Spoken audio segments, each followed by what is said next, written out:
Colorado law has changed, making it easier for adopted people to find out who their birth parents really were.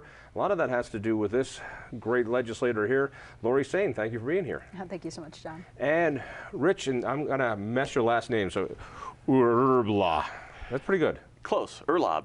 Now, Uhrlaub, that's not bad. Now, you've been on a crusade for years to try to help connect people with their actual biological parents. Why? It's something that's just a fundamental piece of who you are, no matter how much you were loved in your adoptive family, and most of us were very well loved. There's still that chapter one that you don't know. And you were adopted? Correct. And did you ever find who your birth parents were? I did. When I was about 35, I got some information that allowed me to discover who my birth parents were, and they were from the Midwest. She came out here for 6 months. She was 25 and he was 35, so it wasn't the classic teenage story. And he was here when I was born, but it just turned out that they weren't able to stay together, and so I was relinquished. Tell me a little bit about the drive. I mean, you know, I can't imagine what it is, although my parents have told me I'm adopted over and over again. What is it like, you know, what is the draw saying, I need to know, why? How powerful is that? It's a common human drive, really. The genealogy is the #2 hobby in the country behind gardening. And that's not unique to adoptees. Somehow adoptees were placed in this special category that our main emotion was supposed to be gratitude and forget about your biological roots. But then as you become older, questions of medical history come up, wondering if you're about to marry your sister comes up, little things like that. Well, if you're Italian, never mind, there's a joke there. Tell me, why did you take this on as an issue? What drew you to it? Out of all the things you could be doing as a legislator? Well, it started with an email from a lady who's now a dear friend of mine, but she was illegally adopted, she told me, and she'd been on the Ricky Lake show, and she'd found a lot of other folks in the same situation in Colorado. And when I was investigating it more, she actually led me to Rich Uhrlaub, and apparently this was a 40-year battle. And it was shocking to me that this is really a hidden civil rights issue where a lot of our Colorados, our fellow citizens, aren't treated the same as other Coloradans, where you can't actually see your own birth certificate or your own vital records. Slow down, because I don't think people understood what a challenge it is for a lot of people just to get that information of who am I, where did I come from, and it had to do with needing changes in laws. What was the hurdle? Well, the hurdle was there was a lot of secrecy surrounding that process. And most of that, what was very interesting to me as well, is certain segments of folks who were adopted, you could find your records about 7 years ago, you couldn't for about a space of 10 years, and then you could and you couldn't. So there's a segment of people that were just left out of the system where for some reason they couldn't be trusted with their own documents. So it was just astounding to me. When you that say was it's the a issue. civil rights issue, that's a powerful statement. Why is this a civil rights issue? Well, it's like being less than a second citizen because there wasn't even enough money you could pay to actually get your own records. And to see your own birth certificate and to see, you know, your root document was denied to so many people, and the estimate is about 250,000 people in Colorado. This adoption affects that many folks. 250,000 people? 250,000 people, or nationally 1 in 6 is touched by adoption in some manner, whether they have adoptive parents or they were relinquished for adoption or they have a brother and sister that was adopted. So this is a big issue, and once I announced I was working on these bills, so many people came out of the woodwork and said, this is going to help me in my search, or my sister was adopted and she's having trouble finding her medical records. And a lot of doctors were telling folks, can you find your family history? Because a lot of early symptoms look like a lot of other things, and they couldn't figure out what was wrong with them. So in other words, there's as we learn more and more about genetics, it's like, wait a second, what's the family history of this? What's the family history of that? Right. Let me ask you the obvious question. Some parents give up their child and don't want to have a relationship with that child, don't want to be known, don't want to be heard. Don't they have a right to their privacy? In other words, I get the point where a person says, I need to know who I am, give me the records. But the idea was, I am giving up this person for a better life or for whatever reason, and the idea is, no, I want my privacy. Doesn't that person have a right to privacy? Absolutely. We have first or birth parents who are members of our group that were found, surprise, by children, and it was a big shock. The current law allows those people to file a contact preference form with the state saying, I would prefer to have contact, no contact, direct contact, or contact through a third party. And so we fully support being very sensitive in the way that people are approached. Historically in Colorado, somewhere between 80 and 85% of birth parents have actually wanted contact. And so the vast majority do. And for those who don't, this is we so many years. respect it. This is decades later, usually. Right. So, And a lot changes. what's changed? The stigma of shame under which I was relinquished, if you were a single woman and pregnant, you could get kicked out of school, you could lose your job, tremendous societal shame.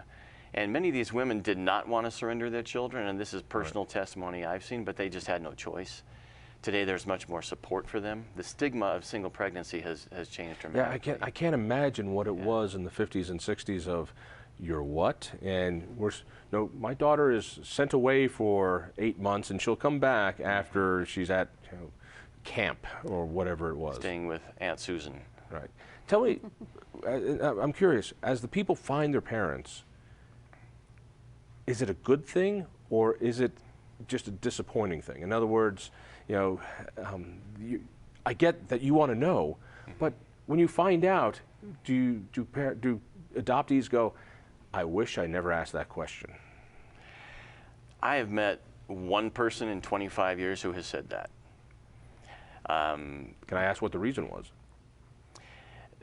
It was too painful for them. The story that they found was just extremely painful, and it was just hard for them at that point in their life. We've seen a wide range of stories, from the classic teenage love-struck kids who kind of got in trouble, as the phrase was, that married, went on to have other siblings, great joyous reunion, they knew about the kid all along, we've been waiting for you to find us, to someone who found his mom in a mental institution. Usually it's a mix, it's complicated, all families are complicated, adopted or biological. And it's a lot of work. All families are a lot of work, adopted or biological. Well, you gotta wonder, do you want to add another family? It's like, I just survived the family that adopted me. Do I really want to double the trouble? Now, how long did it take for the law to catch up with this? I mean, you've been at this for years. At least 2, but I know Adoptees in Search have been at this for about 40 years.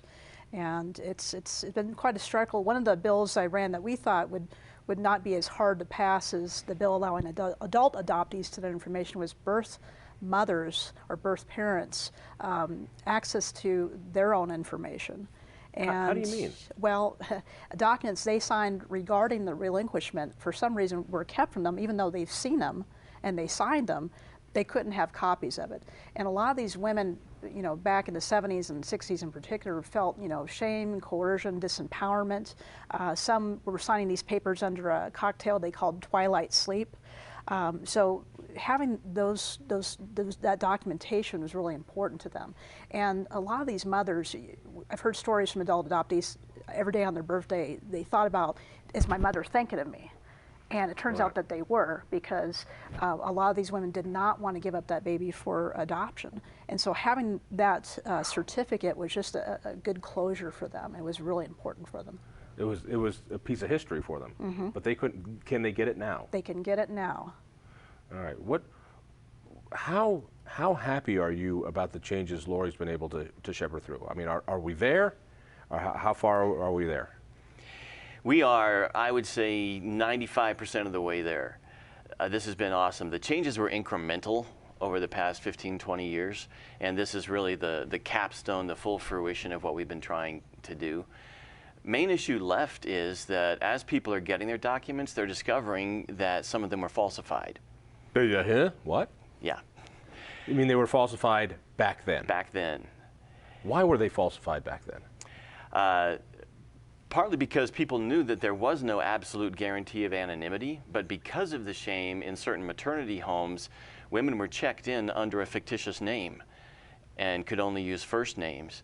And I've met mothers who said, I purposely gave my sister's name as my name so that I could be found. Oh, or that's my aunt's ingenious. name, like a family name, some connection, so that if the child got those records, they could be found. What, is there anything you can do legally to change that? I mean, if they lied on certificates, there's nothing you can do 50 years later. Great lead-in question. So another one of the bills, of the 5 that we ran the last 2 years, one of those does now require, when they sign certain documents to relinquish the child, that document has to say this is now a misdemeanor if you falsify information on the birth certificate. That wasn't on there before the bill we just passed this last session. Although the need for that is so much less now.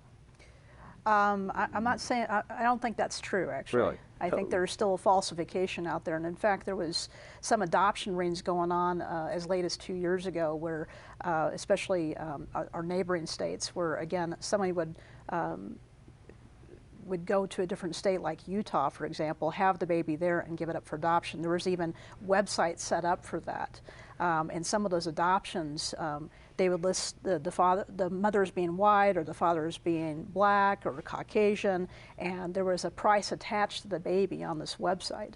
So there was a lot of falsification going on within the last 2 years. I'm missing the motivation. Why would a woman choose that today? Why would they want to falsify today? Am I... what am I not seeing? Well, there are emotional issues, there are familial issues, there are sometimes relationship revenge issues, and there is money. Adoption has evolved in this country alone into about a $1.4 billion industry. Wow. Is this going to stay a priority for you? Are you going to go for that last 5%? I think we may try, but maybe not this session. We're going to let things cool down just a little bit, let the laws take into effect, and see what else we can do in the upcoming years. And this has been a very bipartisan fight, isn't it? Yes. I mean, was it a tough fight? How close were these votes? At first it was a tough fight. We had very strong opposition that at one point they told the chair of the committee where the first bill was being heard and said, I have to pull this bill off, we can't hear it. And it took me about 15 minutes to convince her to put it back on the table. And there was meetings that were called in my name that I had no idea that were called, and some other legislators were tipping me off. But Lori, anyway. Thank you, congratulations. Thank you and congratulations. Thank you. Listen for me on KHOW Radio. Check out the Independence Institute, independenceinstitute.org, and we'll see you next week.